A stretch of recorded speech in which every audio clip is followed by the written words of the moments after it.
एक तरफ जहां घोसी सीट जीतकर सपा के नेता से लेकर कार्यकर्ता तक खूब गदगद हैं, तो वहीं दूसरी ओर सवाल उठ रहा कि आखिर इस जीत के पीछे की वजह क्या है और इस जीत के असली हीरो कौन है। जानकारों की माने तो बीजेपी ने इस सीट को जीतने के लिए जितनी मेहनत की थी, उस हिसाब से तो लगता है कि सपा खेल में ही कहीं नहीं थी। एक पर एक स्टार प्रचारकों की फौज मैदान में उतार दी गई थी, लेकिन इसके बावजूद समाजवादी पार्टी ने इस सीट को जीत लिया। सिर्फ जीता ही नहीं बल्कि बहुत बड़े मार्जिन से भाजपा के दारा सिंह चौहान को शिकस्त दी।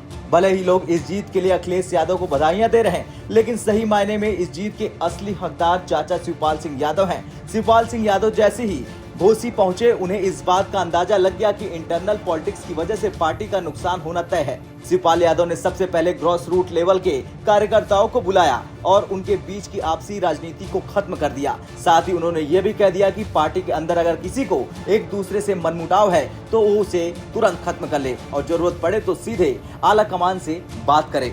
घोसी के वरिष्ठ लोकल पत्रकार शन्नू आजमी कहते हैं कि घोसी में पहले सपा के अंदर भयंकर गुटबाजी चल रही थी, जिसका सीधा असर पार्टी के परफॉर्मेंस पर पड़ रहा था, लेकिन शिवपाल यादव ने वो खेल खत्म कर दिया और सपा को जीत दिला दी। और एक चीज़ थी कि समाजवादी पार्टी में गुटबाजी बड़े पैमाने पर थी, लेकिन शिवपाल जी के आने के बाद 2 बार में आए और लगभग लगता है कि 6-7 दिन 2 टर्म में उनका था और उन्होंने घूम घूम के सारी गुटबाजी ख़त्म कर दी और सपा का हर कार्यकर्ता सपा के लिए वोट मांगता था।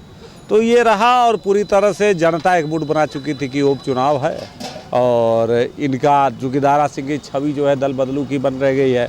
और उनके जो खेवनहार बने थे ओम प्रकाश राजभर जी, जो अपने बयानों से बड़ा विवाद में रहते हैं, कब क्या बोलते हैं, तो थोड़ा सा लोगों की उनकी भी नाराजगी थी। खैर, जीत हार तो सियासत के 2 पहलू हैं, लेकिन चाचा शिवपाल सिंह यादव ने एक बार फिर साबित कर दिया कि जमीन से जुड़े हुए नेताओं का कोई तोड़ नहीं है। ब्यूरो रिपोर्ट, यूपी तक।